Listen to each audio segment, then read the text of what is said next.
আসসালামু আলাইকুম। এখন বন্ধুরা বাইম মাছ ভিতরে দিয়ে একটা আলু দেওয়া ভুনাও করব, দেখতে থাকুন।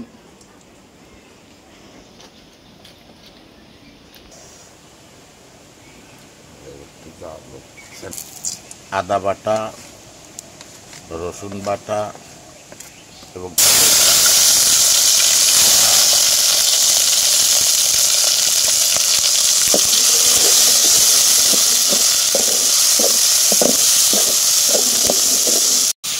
মরিচের গুঁড়া, হলুদের গুঁড়া, জিরার গুঁড়া, ধনিয়ার গুঁড়া এবং লবণ।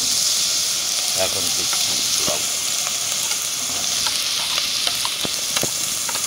গরম মশলার গুঁড়ো একটু দিচ্ছি, এটা নিজেই গুঁড়ো করে দিচ্ছি ভাজা। আর হালকা করে একটু পানি দিই,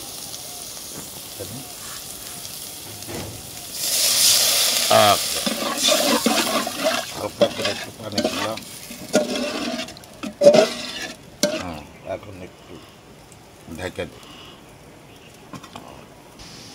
বন্ধুরা, এখন আমার কষানো হয়ে গেছে। এখন আমি দেব মাছ এবং আলু। সুন্দর, একদম পারফেক্ট কষানো হয়ে গেছে।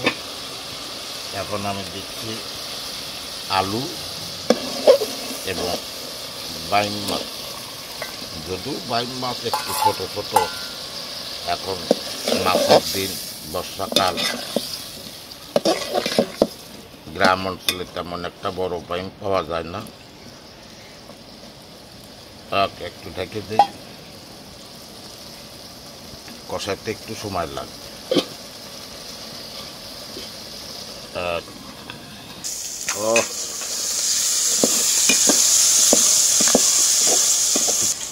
আমার কষানো হয়ে গেছে। এখন হালকা করে একটু ঝোল দিচ্ছি। দেখুন, আমার মাছ একদম হয়ে গেছে।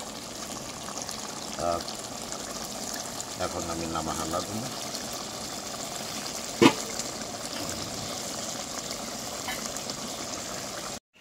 বন্ধুরা, আমার পাক করা শেষ। এখন আমি নিজেই খেয়ে দেখি কেমন স্বাদ। হলো আলু দেওয়া বাইম মাছ ভুনা।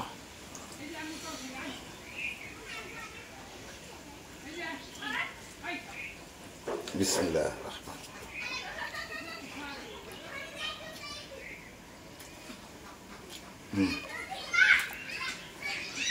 খুব টেস্ট। বন্ধুরা, আপনারা এইভাবে এইরকম পাক করে খেয়ে দেখবেন। যদি আমার পাকটা ভালো লাগে, লাইক, শেয়ার এবং কমেন্ট করতে ভুলবেন না। খুদা হাফেজ।